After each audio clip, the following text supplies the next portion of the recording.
Live. Welcome to episode 23 of the Athlete's First Performance podcast. Today, my guest is Javy Ramirez. Javy, thanks for hopping on. Thanks for having me. I'm looking forward to being here. Oh, yeah, I think this is going to be a good episode. So, for the listeners that don't know who you are yet, why don't you give us a little background about where you're from, how you grew up, and so on? Cool. Yeah. So, like you mentioned, Javy Ramirez grew up mainly in Virginia. Um, I did live in Texas for about 5 or 6 years when I was younger. Um, and then but mostly in Virginia. Um, Arlington, born in Arlington, lived a little bit outside of the DC area in called a place called Manassas. Went to high school out there, um, and then from there, 17 years old, joined the Navy. Um, and then after that, just freaking moved around. It was basic training was in Great Lakes. After that, you go to A school in Mississippi, Connecticut, and then I went back to Virginia. Then I went back to Connecticut, and then from there, I'm sure we'll get into it. Just moved all over the country due to the coaching profession. So Yeah, so I think that's one of the reasons why I wanted to have you on. You've had a unique experience. We're both working in the tactical human performance field now, and I think it always helps you being in the military previously and having that experience and bringing that wealth of knowledge to our current population. I think that plays a huge role compared to someone like me who was kind of learning on the fly when I first got into the military setting. Um, but let's rewind a little bit. Growing up, did you play any sports, or what were you involved in growing up? yeah, so it's always kind of like one of those things where it's like you ask yourself, it's like, well, all right, everyone played like sports, but it was like soccer, basketball, and like just general like participation in sports. So I kind of like I always like a little bit hesitant to tell people, yeah, I played like sports, but it was when you're like 10 years old, like everyone's playing sports, everyone's like chasing the soccer ball in that huge group of circle, and like there's no actual like good soccer being played or anything like that. So I guess you can say, yeah, I played sports. In high school, though, I did get into my senior year. Is when I great time to start playing football is when you're a senior in high school. That Yeah, was my exactly. first exposure to organized football, so I had no idea what I was doing.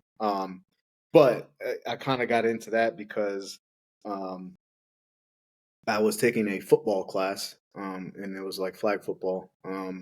And the football coach saw that I was just out there dusting dudes, just smoking kids, running the straight go route every time. And he like pulled me aside and he's like, "Hey, I want you to come play football." I was like, "All right, whatever." Um, Still had no idea what I was doing. But I was best. I was the best scout team player. Out there. But yeah, so it was football in high school.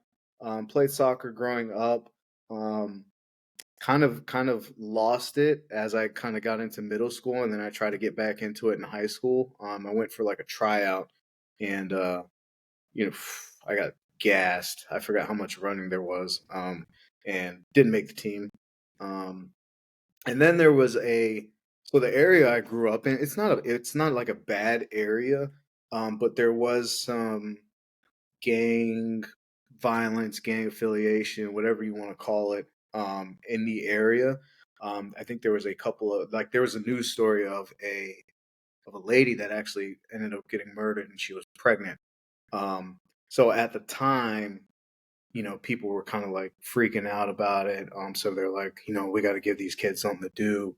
Um, so they started like a boxing program. Um, Shoot, I forgot. I think it was like 7 rounds. I forget what it was called. But they dumped a whole lot of money into the boxing program. They had like a ring. There was this guy that won the Golden Gloves. We had a bunch of new equipment, all this stuff. He was coaching us up. So I did a little bit of that as well.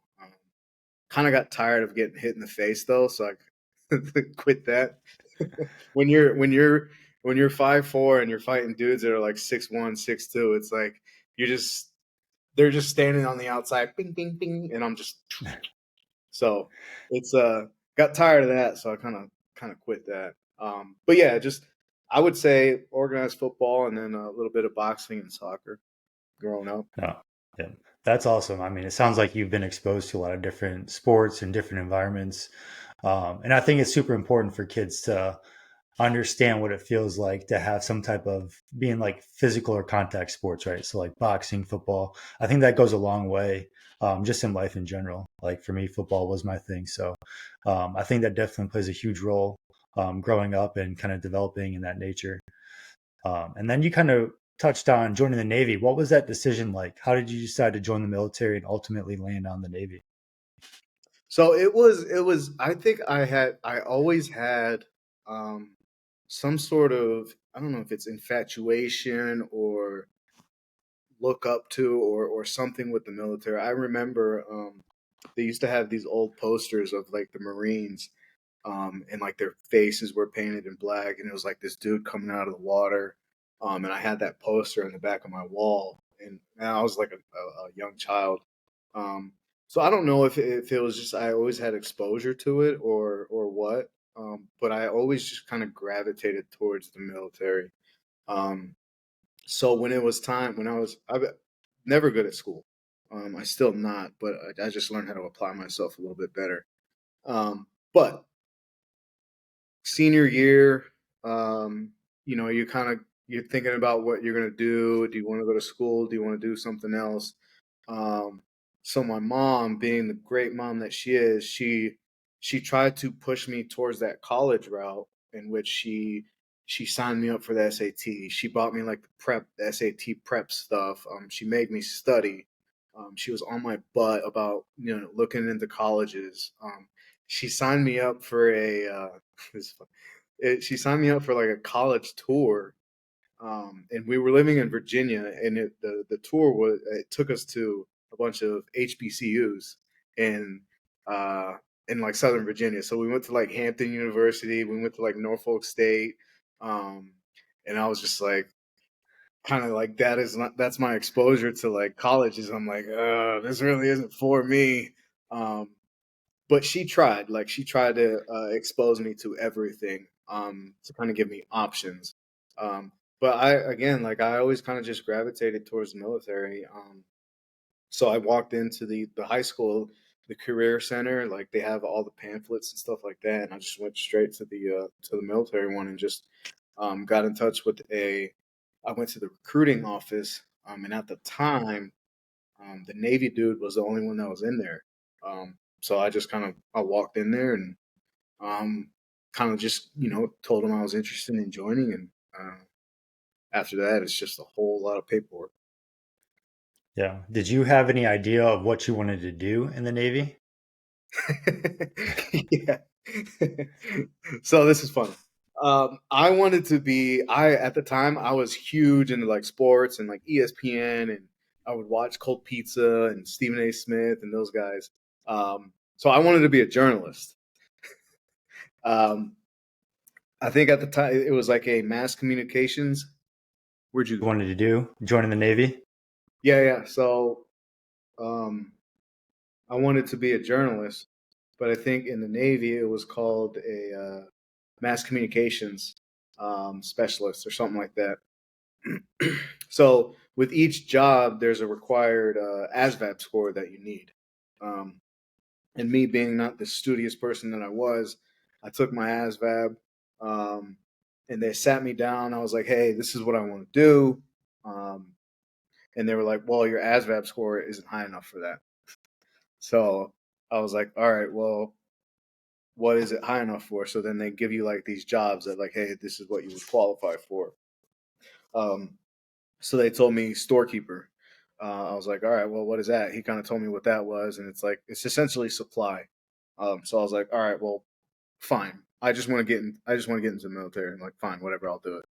Um, so then he asked me about being on board submarines, and at the time, I was just like, didn't really know. Like I'm just this kid from freaking Virginia. Like it's who's ever heard of submarines? Like I don't even remember knowing about it. So he asked me about submarines. I was like, I'm not really sure. Then he brings this other guy in to talk to me, and this other guy like takes me to into a whole different office. He kind of sits me down, and I'm like 17 years old, so I'm pretty impressionable. And he's telling me he's hyping it up. He's just like, you get more pay, the food is better, the camaraderie is better. You don't want to be on a carrier because that's 5,000 people. You're gonna get lost in the bunch. Like you're not gonna stand out. You're not gonna be different. Um, and my mom at the time she kind of told me like, hey, if you're gonna do this, like you know you need to do like you need to be the best. And I'm not saying subs are the best, but like it's different. Like, the submarine community is very small. Um, so I was just like, all right, well, shoot, I guess I'll just do it. So you know, signed up for subs, and then signed up to be a supply guy. And yeah, So I know we've talked a little bit offline and at work. What does it mean to be on sub? Like, how long are you away, or how long are you underwater, and things like that? yeah. So there's two different types. You got the fast attack submarine, so that's what I was on, which is it's a little bit smaller, and then you have the boomers. Well, there's three types now, I guess. You have the boomers, so those are the ones that carry the nuclear weapons. And then some of those boomers got converted into SSGNs, which is for guided. They carry guided missiles, so more tomahawks. Their payload is just a little bit bigger than the fast attack. Um, so the fast attack, our job was mainly for reconnaissance, super secret spy stuff, um, escort. When a carrier strike group, they go out. You got the carriers, and then they have all of the ships that accompany those carriers. That's called a strike group. When they go out, we usually go out before them to kind of make sure everything is good. Um, Kind of like just paving the way, make sure there's nothing sketchy going on. Um, so that was what I was on, was the fast attack. And in terms of like time underwater, it was each mission will vary. The most we did was 60 plus days, um, just because a mission, you're on a mission, they're planning on pulling you guys into the pier. If something happens, you got to go out and do another mission. That's kind of just like the nature of the beast. So 60 plus days, but again, it depends on the mission. Sometimes you're out there for there would be times where, if there was a hurricane coming towards the base, we would have to go out to sea because the hurricane's coming. We don't want to get beat up on the pier. So sometimes that would just be like 2 or 3 days, but depending on the mission. That's wild. I couldn't imagine being gone 60 days on a submarine. What are some of your best experiences during that time? Like, any crazy stories pop up, or what do you remember most about that time? I mean, so many stories. I would say, but the best time. Well, okay, there was one. So we were in a hurricane. Um, yeah, we were in a hurricane essentially, um, but we're underwater, obviously. So you would think that you know, you're underwater, like hundreds of feet underwater. You wouldn't be able to feel anything, but we were. I mean, it was just crazy. And this is hundreds of feet underwater, so you're like. And the thing with subs is you have a communications window. Um, Usually it's 24 hours, but when you're on certain missions, it can kind of get extended. So if you don't communicate within those 24 hours, that's when like everything, like the shit hits the fan. Like people are like they're sending out signals and like stuff like that. So you have to come up and communicate. You have to send out messages. Um, So we had to come up to send out those messages. So we kind of get up, we go up the wave, you're rocking back and forth more and more. And I remember there's this guy, he's like this thing about like the saltiest sailor that you've ever met or can imagine. He's got like the old school Popeye tattoos, like, and he's kind of like he's got the dip in his mouth. At the time, you could smoke. He's like smoking. Um, you know, been in the Navy for 30 years, so he's probably seen it all. Um, and he has never thrown up, ever thrown up out to sea. And that night, he was puking his brains out. It was just, that's when I was like, okay, this is pretty bad. like, That's like how you know it's bad. it's like this is not normal.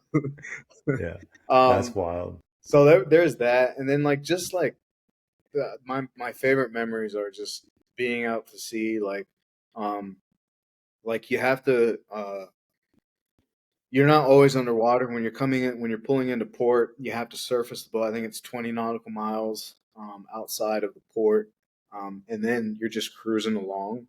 So I was a lookout, so I was one of the first ones up. Um, so it was just I just remember like you're on the water, it's calm seas, like it's midnight. Um, at the time I smoked cigarettes. Um, I just had a cigarette and like you're just laying on top of the submarine and just looking at the moon and the stars and it's just like it's like one of those things where it's like, man, this is crazy. Like I'm like under the stars on a submarine. Yeah, not too many people can have that experience and say they've been on a submarine, let alone just hanging out in the middle of the ocean, right? Yeah, it was pretty Um, cool. no, that's awesome. So, at what point in the Navy did you get introduced to strength conditioning, or how did you decide to get into this field of strength conditioning? So I've always kind of been into lifting, working out, training, since I was like probably in high school. Um, we had that old school gym set that had the had like the concrete and it was like wrapped in the plastic. It had that like really narrow like bench, like you had to go outside of the thing Hmm. to pick it up. So it's always been into lifting and working out. Now when you're on the boat, that kind of you can't really, well, some people do, but it's not like where you can be consistent, right? You're working so much. You're on a submarine, so it's not like you have a fully equipped gym. You got like the Bowflex adjustable dumbbells. You got a treadmill and like a pull-up bar. um, so you do what you can. But when I went to, so you do sea duty and then you do shore duty. So when you're on sea duty, you're on the boat, you're operational, you're going on missions, you're doing deployments and stuff. When you rotate to shore duty, your job is then to support the units that are going out to sea. So when I went to shore duty, you get more downtime. You kind of have more time to yourself, and you can kind of focus on, um, other things. So that's when I kind of jumped into the fitness realm more. So at that time in 2011, I got stationed in Groton, Connecticut, which is a submarine base. That's also where submarine school is. I joined a CrossFit gym. So that's when I really started to kind of get interested in um, working out, coaching, and that's when I kind of, well, it wasn't just myself. I had the help of some really good people around me. The goal was that we were all going to get certified CrossFit level 1, and we were going to work at the gym. Um, things happened that it ended up happening, but I still ended up getting level 1 certified, and that's kind of how I came into like the strength and conditioning and coaching realm. Yeah, I mean, people love or hate CrossFit either way, but I think it really just brought a good base of like got barbells in people's hands, introduced people to Olympic lifting and conditioning. So, love it or hate it, I think CrossFit did make a big impact throughout the military at that time, but also in just like the general public. So you got your CrossFit level one, and then what led you to becoming like a strength conditioning coach outside of that? Yeah, so I got the level one. At the time, I was still in the military. I knew I was going to get out. Um, this was in 2014. I knew I was going to get out and I was going to go home and live with my mom. But I didn't really know what I was going to do. So I think I got out in October. Went home, moved home, and then I was like, well, I want to keep working out. So I ended up getting a job at a gym because I was like, I might as well work at a gym so I can get like a free gym membership. So I was the front desk. I was the front desk guy. Was scanning people in, taking phone calls, um, doing all this stuff at the gym. Um, and that January is when I started going to college. So that is when I George Mason University, and I was in the kinesiology program. So at that, when I was going to school, I was working at the gym. Months go by, kind of doing my thing in school, but I'm kind of getting more interested in the training aspect because you're in kinesiology. You're now learning like the basics of training, right? The anatomy and physiology and all that stuff. So it started to pique my interest more. Um, so I would see these people. They would have these cool like black shirts and like neon lettering, and like they were fit and they were cool and they looked athletic. And I was like, oh man, those people look cool. And they're always training athletes. So I was like, man, I wonder what they do. So the company was called Explosive Performance, um, and they essentially modeled their program and training off of Exos. Um, so I just that's when I started like, at picking their brains, asking questions like, what do I need to do this, all this stuff, and this is where people like hate on the fitness industry because I was like, all right, well, I want to be a trainer, I want to be a performance coach, so they were like, okay, we'll help you out. So I took a 1 month certification, a test, and then passed it, and they were like, all right, you're ready to train people. So I was just like, all right, well, shoot, here it is. Here we go. Um, so that's when I started training people is uh, when I got that certification. I started working with um, all kinds of clients, adults, general population adults. I had a kids class. I had an adult performance class. We used to sign up teams to train. Just all kinds of people. A lot of exposure to different populations. A lot of exposure to people of different abilities, and just getting my coaching hours in. Yeah, I know you talked about people kind of hate on the fitness industry for that, but I mean, how useful is it getting that experience working with those different populations, getting hours of just coaching, teaching, watching movement? I think that's huge because you can be as smart as you want, you can get all straight A's in the classroom, but if you don't have that actual experience working with people, coaching people, I mean, you're not gonna improve as a coach. So I think that's huge. I mean, ideally, we'd want people to be qualified, but just getting those hours and being on the floor is huge for growth and development. Yeah, and like, and again, it's like, and this is where I disagree with a lot of my professors because they had this incremental like, hey, you're supposed to follow these steps, right? You're not supposed to do your internships until your senior year, your junior or senior year, right? But I was getting exposure to that in my freshman and sophomore year. I was taking what I was learning from the class and actually applying it. And this is what this is my advice I give undergrad people is you got to start getting your experience when you're in your undergrad because when you graduate, now you're ready. Now you can say, hey, this is what I did. I have my experience. I have my relevant experience. I have my coaching hours. I put in the work. And that helped me out tremendously because, and again, like I learned by doing. So it's like, all right, well, I'm learning this in school. Now I'm actually applying it in a practical setting. Um, and then the other part of that is I always tell people if you can coach a kids group, like you can coach anybody. Trying to get Yeah. little 9-year-olds locked in is not easy. Yeah, I mean, you hear it all the time, like all these professional strength conditioning coaches, and even the high D1. I mean, those guys are coming in; they already know how to move for the most part, right? So you're Yeah. just adding the topping on the dessert. But you get those youth, elementary, middle school kids. You're their first introduction to strength conditioning, so you're rewriting the book there. You're starting from a blank slate, and you can have a huge impact on them as long as Yeah. you coach them right. Yeah.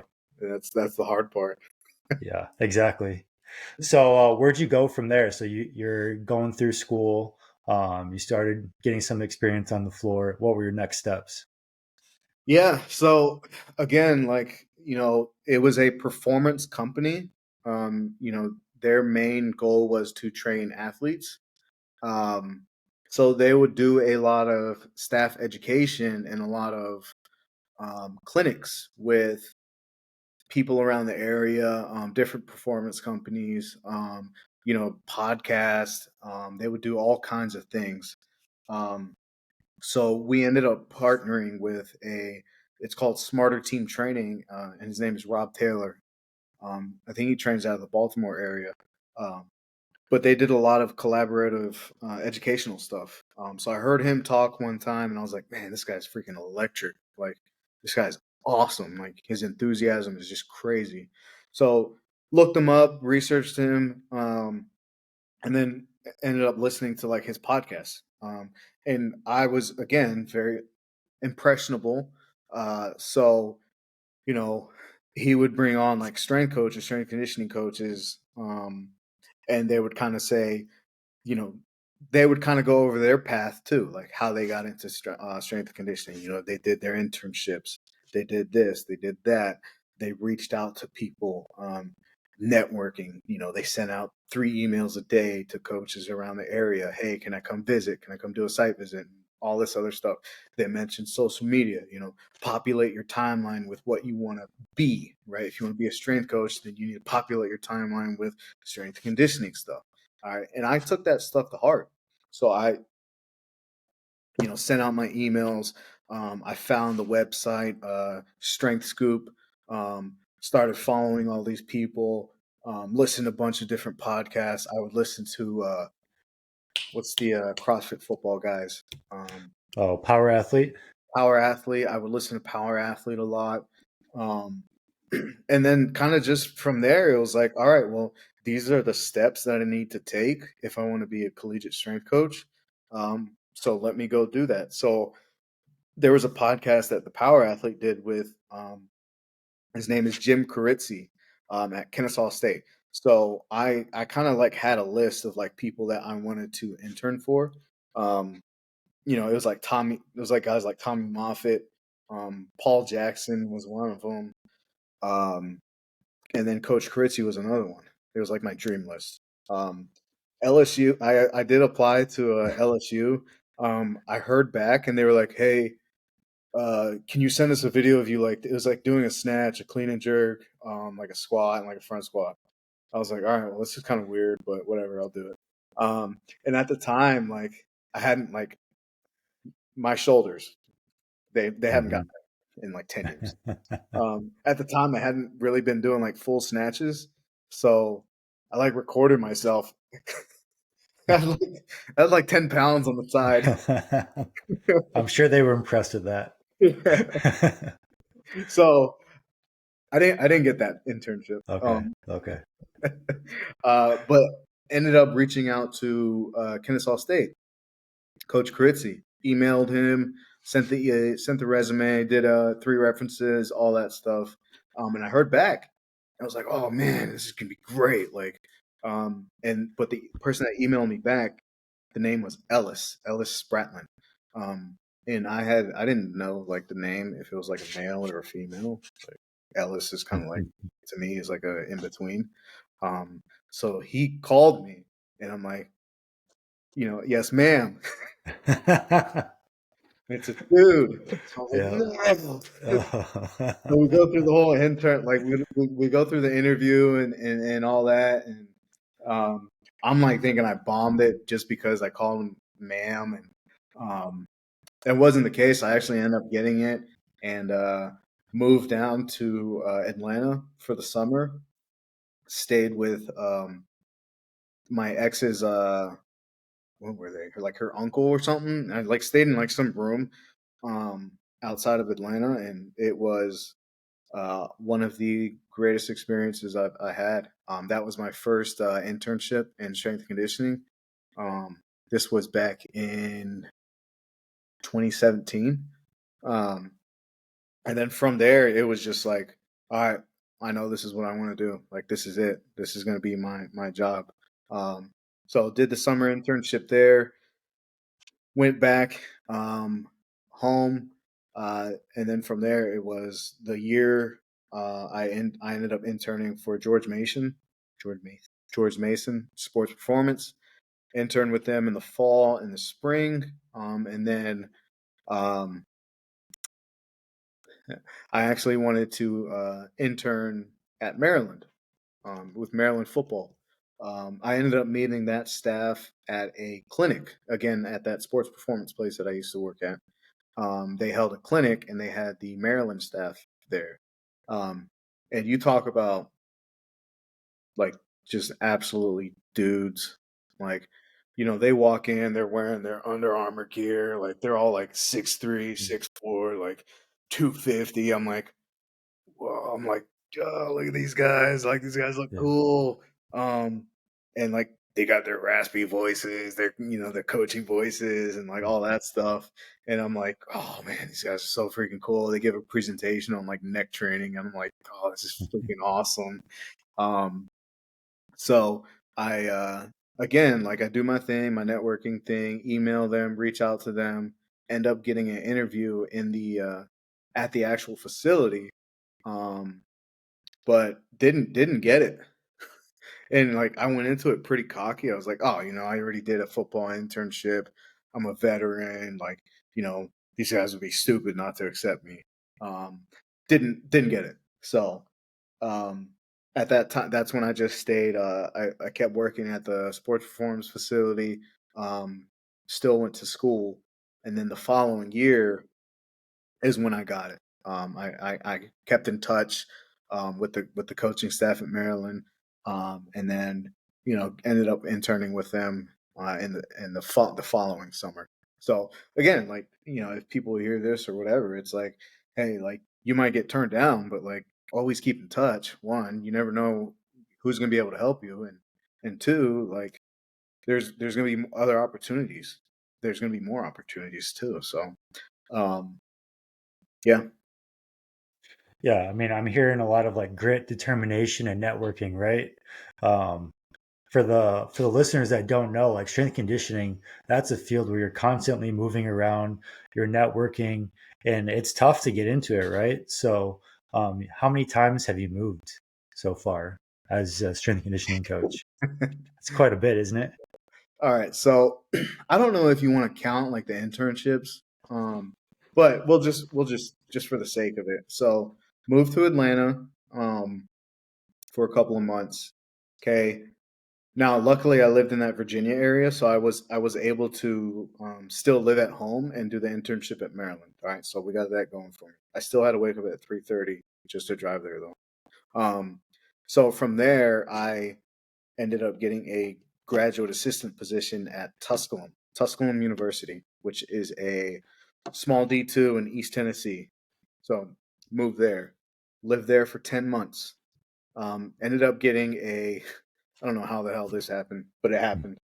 It's because I interviewed well and I'm really good.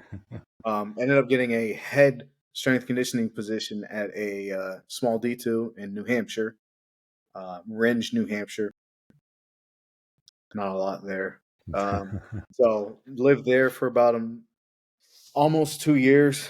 Ended up moving to Miami to work with Florida International University. Was there for 6 months, and then moved out to Reno, Nevada. Um, and then I was there for 2 years, and then from Reno, I am now here in Fayetteville, North Carolina. Yeah, beautiful North Carolina. Yeah. So for the listeners, a lot of our listeners are strength and conditioning coaches, physical therapists. What are your biggest recommendations for like networking, right? Because you have to network to get these different positions, especially at these uh, D1 schools, right? So what's your biggest recommendation for those that want to get into those positions for networking?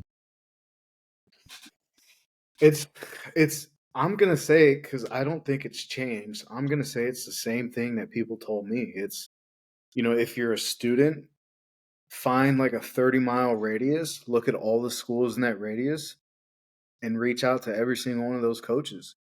And then, hey, email them. Hey, I'm a student. This is my name, blah blah blah. Like, I'm interested in strength and conditioning. Can I come do a site visit? Most likely they're gonna say yes.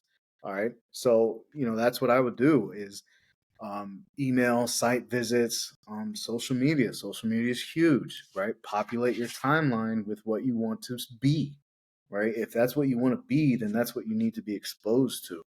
And now you have so many avenues that you can do that, right? If you see them like some sort of like training modality that they're doing, like ask them about it. Like, hey, what are you using this for? Or, give me some context to this. Or, oh, great stuff, coach. Like, coaches have huge egos. Like, boost their ego up a little bit more. Um, Social media, like that. Those are all things that like it doesn't take a lot of effort, and it will go a long way.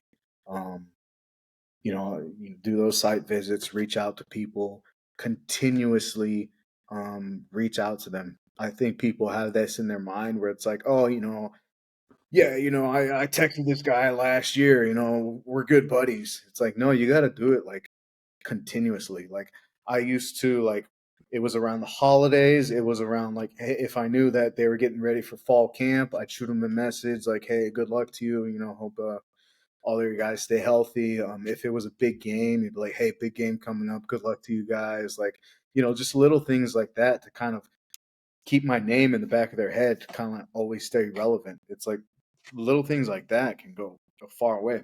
I always tell my former interns this is like, people don't want to hire people they don't know, right? Like, you spend so Mhm. much so many hours, so many days, like with the people that you're around in the strength and conditioning setting. Like, they want to make sure that you're a good dude. Like, like people don't want to hire people they don't know. Yeah, I think that's huge, especially for people just kind of coming up in the human performance field, right? Just get your name out there, talk to as many people as you can, stay in touch with people, right? Because you never know who's going to come back around, and then don't burn bridges. So leave on a good note, keep in contact with people, and so And on. and it's got to be genuine too, because people can kind of read it when it's like, okay, well, this guy's just kind of um, you know, checking the box, right? Like, like, don't be fake about it either. Like, make sure it's a genuine connection. Hmm. Yeah, for sure. So you kind of bounced around and went to a whole bunch of different universities. How did you get into the tactical setting with H2F? How did you hear about that? All right, so cu- rewinding, and again, like, this is where I want to clear some things up, because people will like, we didn't have very good seasons at Nevada, so people might insinuate like, oh, you're just getting out of there. Like, Mhm. so to rewind back, what I mentioned, Rob Taylor and Smarter Team Training. So he had some guys on his podcast, Jay Merlino and Tom Palumbo, which I think they're still in it. I think they're still in the tactical setting. Um, so he had those two guys on his podcast, and he was asking about tactical. So what did I do? I emailed him. I said, hey, like, I'm a veteran. I'm also a student in a kinesiology program, interested in being a strength and conditioning coach. Um, can you speak to me a little bit more about this tactical stuff? Um, so I got this huge long email. He's like, hey, these are the steps that you want to take. And this is who we're kind of looking for. So those steps, again, like, I take things pretty literal. I'm pretty impressionable. They were like, get your degree, get your CSCS, 5 years of collegiate football. they were looking for football specifically. And again, like I didn't get into football for that reason, but it kind of helped me out. So it was kind of like, all right, well, this is what I need to do if I want to be in this tactical setting. So fast forward, I always had it in the back of my head. And one of the coaches at Maryland was actually a tactical guy. Like he came from Marsoc. So I would kind of pick his brain as well. So it was always kind of in the back of my head as a not necessarily like a fallback plan, but like a the way I saw it was like a this is gonna sound bad, but whatever. It's like a strength coach retirement, right? Because like you're going in like collegiate athletics, it's just go, go, go, get after it, get after it, get after it. And I hear these things about tactical is like, this is where you can actually have a life. Um, so it was always in the back of my head, like, hey, I want to give my best in the collegiate setting. I want to do everything I can. And then when I'm ready to kind of settle down, have a family, buy a house, and all that stuff, that's when I'll transition to tactical. Um, so it was kind of I was always where my feet were, but it was always the plan to kind of go there. It just got accelerated. Um, I had known about H2F for a little bit. I've always kind of kept my eyes on the tactical setting. Um, but when I kind of knew that I wanted to transition, that's when I started reaching out to more coaches about it. Um, Reached out to like Frank Wintrich, who was I ended up reaching out to a lot of coaches that were like college guys that I knew were getting out of it. Um, so Frank Wintrich, who was like the UCLA head football guy, like he ended up going to H2F. So I reached out to him. You guys know Tony. I reached out to Tony. I reached out to a bunch of coaches and kind of just picked their brains and like, um, kind of knew what I was getting into. So that's how kind of I fell into it. But like again, like it was kind of always the plan. Was there any interest in going back to the Navy, or was it just tactical in general that you were interested in? Yeah, the Navy doesn't really PT like that. So No, or like Navy, like special operations. I'm sure they have performance teams and things like that. yeah, Was that it?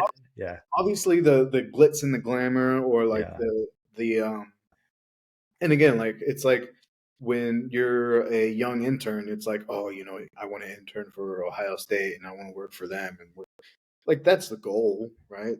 The hmm special operations.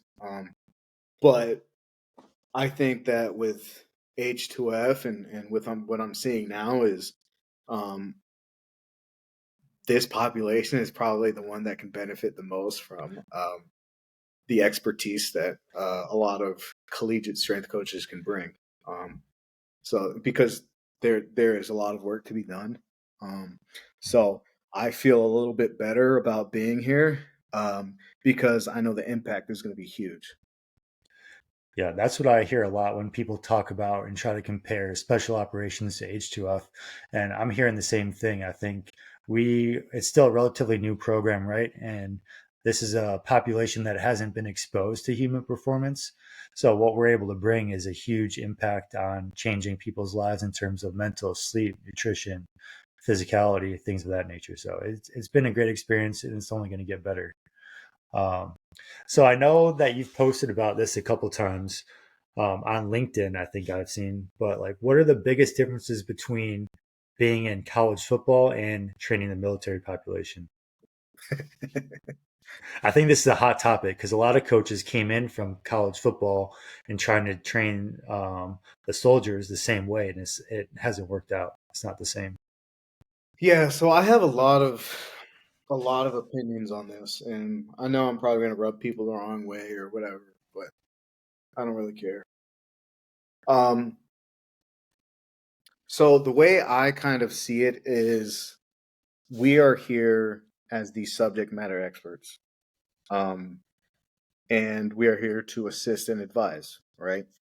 Um, Now, me being a former NCO, being a former junior enlisted, um, and also being a former command fitness leader, I would be in charge of some of the workouts. Like I understand for the most part what goes on in the NCO's head when it's like you got to lead workouts, right? Um, if we're here, like, why not use us? That's the way I kind of see it. Like, why not allow that? Um, and again, I understand, like, conceptually, I'm not dumb. I understand the concept of it. You want it to be NCO led, but conceptually, it doesn't always mean it's going to be put into practice perfectly or how it should be. Um, so, with that being said, it's again we've seen it. We've seen it at the highest levels.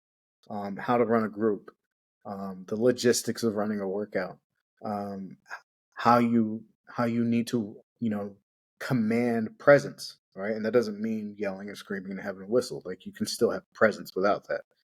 Um, it's the environment that you create, right? Are you creating an environment that people want to train in, right? Like, like take a step back as a coach, look from the outside and be like, would I do this workout? Like, would you really do this workout? Like, ask yourself that. Like, I know there's a lot of people that wouldn't. They're like, oh, this is stupid, right? Um, so those are the kind of things that you got to think about. Is like, are you creating the environment? Um, are you are you showing them how to lead a session? Are you showing them how to lead a warm up? Are you teaching them how to lead a warm up? Are you teaching them presence? Are you teaching them where to stand when they're looking at a squat? Right? Like those are all things that that we can kind of help out with more. To me, it's less about the anatomy and physiology, the Krebs cycle, and it's more about just how to run a session. Right? I think that's where they can get the most value is. And again, like people want to talk about equipment limitations. I worked at two D2s. All we had were racks and barbells and a little bit of dumbbells. We still like that wasn't a you think you're gonna go to the football coach and tell him, hey coach, like that like we can't get any good training. That's all we got. He's gonna find somebody else that can figure it out. Like equipment limitations, that's not an excuse. Like you gotta figure it out. When COVID happened, freaking 4 years ago. 4 years ago? Yeah, Like close to it. Yeah, people were their imaginations were going crazy. Like they were able to figure things out, right? Like the human mind is amazing. The human spirit is amazing. Like you can figure things out. Like um, and I'm going on a tangent here, but it's like it's still it still needs to be good training. You can still provide value. Um, yeah. yeah. How much has it helped you? I know you talked about it a little bit, but like being a former NCO and being in the military setting, how much has that helped you adjust into this setting currently? Because I know it took me about a year to understand what the military was all about, the structure, and how things worked. I don't. It's been I don't want to say it's been easy, but it's kind of like when you can kind of talk the same language, and you can understand where they're coming from. It helps the relationships aspect be a little bit easier, right? Because it's still all about relationships. Like we're in a human, um, we deal with humans, right? It's all about Mhm. relationships. So it helps with that. Um, and again, it also helps with like being relatable, right? It's like, hey, I get it, man. I stood the watch. Like I was on watch for 24 hours too. Like you're tired the next day. You got to do a full work day. Um, you know, we had ours. Their sergeants, I guess, we're petty officers. Like petty officer is getting on me for this and that, and like I get it, dude. Um, it helps with that too. Um, so it kind of just and again like I don't know. It's just like it, I just feel like I can kind of have a more normal conversation with a lot of those people. Whereas like some people might not know how to um, address them or confront them or anything like that. Where I'm just like, kind of just be normal. Yeah, I think it does play a huge role. People that are have been exposed to the military or been in the military previously, I think they make an easy transition to working with this population, especially from what I've seen so far. I think it's a great way to kind of blend the two, blend H2F team with the soldiers or whatever unit that you are working with, just based on your experiences. So I know I think it's awesome, and I've definitely seen that easy transition with you stepping in. Um, on the other side, what has been the hardest part, either coaching wise or just even moving here? What's been the hardest transition to working here in this population?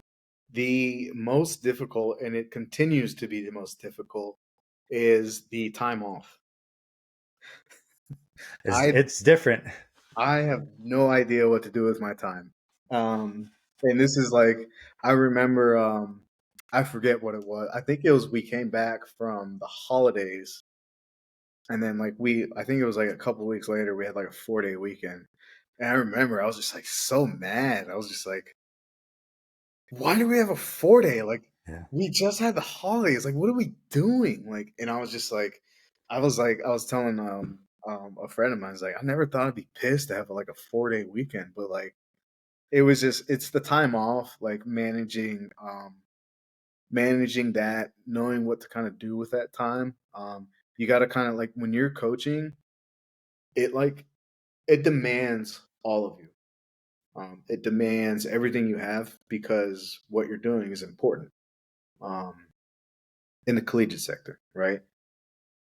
It kind of takes that's your identity, and I didn't really know how to separate that, like Javi as a person and Javi as a coach. To me, they were blended. Mhm. So when you do that, you don't really have any hobbies. Um, your hobby is reading strength and conditioning books, or listening to podcasts, or something to get better. Um, didn't have any hobbies, didn't know what to do with my free time, all that stuff. So when I come here, you have all this time off. It's like, oh shoot, like what am I gonna do? So that's been like the hardest part is just figuring out um, what to do with all the time off, which I guess is a good thing. Like maybe I'll learn some fishing or something. Yeah. I mean, you're not too far from the ocean. There's lots of lakes around here. But Well, you are working on something on the side, right? What are you yes, working on? What are you currently yes. working on? Um, so that is also a plus of this is you have the time off, you have all this experience, all this knowledge that you've kind of gathered throughout the years, and it's like, all right, well, how can I put this out to everybody? How can I help people? Doing what I know is to be helpful. So dabbling in the online training, online programming. Program is coming out soon. It's actually dropping today. I'm very nervous. See how it goes. Um, but yeah, just kind of now it's like I have all these athletes that I've trained. They're all kind of getting a little bit older now, 25, 26, 27, and now it's like they want to kind of stay athletic. They want to stay they want to show people they still got it. And um, I've had a lot of them reach out to me and be like, "Hey, can you send me a program? Can you do this? Can you do that? Or whatever." And it's like, I never really had the time for it. So I'd honestly tell them like, "Hey, I'm sorry. I'm fully like we're in season. Like, sorry." But now I do have the time, so it's like, let me help them out. No, I think that's great. I think a lot of human performance is shifting into that using the app based training or PDF based training, so remote coaching. I think it's a great way just to spread knowledge, and athletes are looking for it, right? They have the gyms that even garage gyms, but Yeah, they're probably sick of doing the same thing that they used to do 10 years ago in college. I know the first couple of years after I got done playing football, I just reran the same workouts over and over again from winter conditioning, yeah, summer, and things like that. I had my buddies that were still playing send me the program that they were doing because I just didn't know where to find a good program. So I think that's huge. And I think yeah. it's just going to keep on getting bigger and bigger. Yeah, and that's the beautiful thing is that one of the things that came out of COVID was the ability to now do it through the phone and have the access there. Everything is linked to videos. It's really easy to kind of implement. Like you said, all you need is the gym, and the program is there for you. Hmm. Yeah. So why don't you shout it out? What's the name of the program and where can people find it? The program is called The Awakening. Awaken your spirit. Yeah, I like Um, it. it's on. You can go to my Instagram. It's Javy Javy underscore R perform. Um, the link is in the bio. Everything's going to be in there. It's also through Train Heroic. So if you go to the marketplace, you can look in the Train Heroic marketplace and look at the Awakening. Yeah, I'll make sure to put that in the show notes if you want to send me those links so people can find it. A couple more questions, then we'll sign off here. But what are you most looking forward to in the next couple months? I know we're getting a lot of our guys back, either things that you're excited with at work or just personal wise, things that you're looking forward to. Yeah, like you said, at work, it's kind of just the crew is here now, so now it's like it's time for me to make my mistakes. Um, you know, kind of get out there and see what works and what doesn't, um, and just help them out, like guide them. That's what I'm looking forward to most is just being able to guide the NCO. Um, I took a lot of pride in my intern program. I was an intern coordinator. Um, and the way I kind of see it is you're essentially doing the same thing. You're teaching them. So that's what I'm looking forward to the most is the ability to teach them on the basics of coaching. And then personally, like I said, fishing.